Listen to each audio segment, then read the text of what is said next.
Hi, my name's Kelly Santon. Welcome to my first instructional video. And I'm going to start with one of the most important aspects, saxophone embouchure.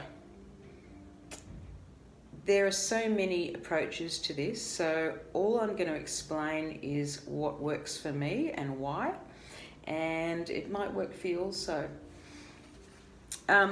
First of all, top teeth sitting on the mouthpiece. Now for some people, because none of us are symmetrical, for some people it may only be one tooth that's actually making contact with the mouthpiece, or it may be two. That doesn't really matter, and you can't really dictate that because no mouth is symmetrical, so it may not make sense to have. For me, it's actually only one tooth that's making contact with the mouthpiece. So it might look like two when I'm like that, but once I close my mouth, it's actually only my right tooth. And I know that by the marks on the mouthpiece. I can clearly see where that mark is. Now, I use that as my anchor, and if you sort of push the mouthpiece down slightly, what it prevents you doing is biting upwards, and that's where so many problems occur, the tightness in the mouth. We need to keep this jaw really nice and loose. Because that's where all the nuances come from. That's how we can alter our tone and produce vibrato and bends and all that stuff. If you're really tight in the mouth, it's very hard to do that. So I anchor my teeth on top of the mouthpiece like that, and on the lower portion of the mouth, you've got the lip here, the lower lip, which there's muscle in there and there's also fat.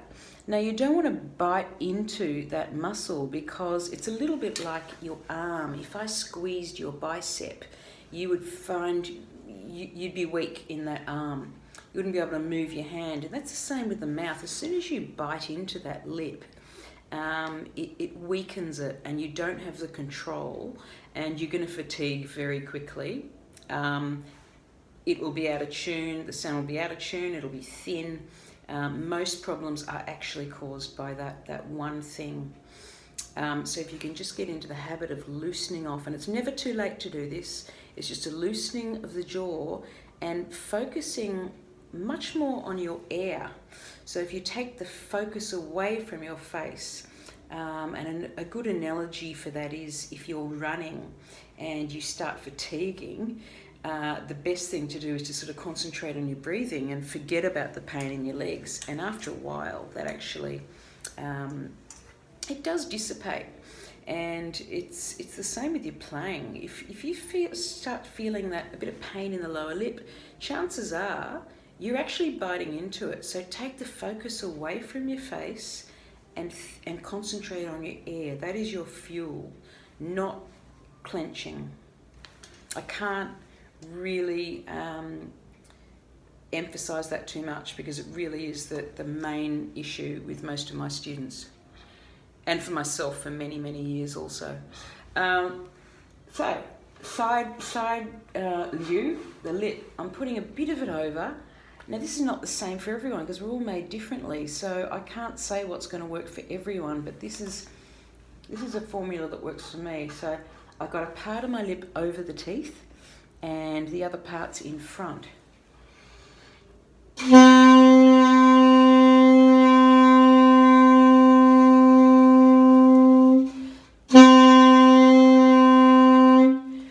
Now, the tongue position in the mouth is also really crucial.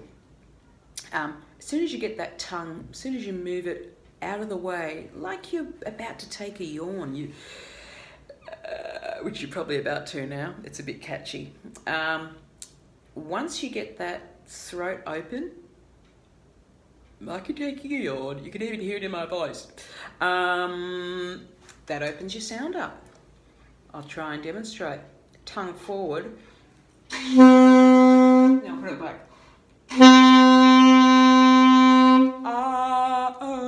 It's that position.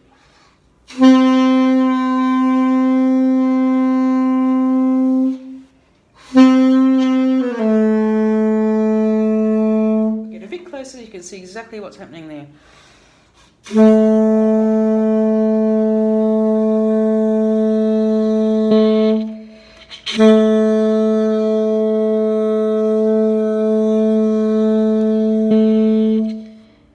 can see, it's not all straight.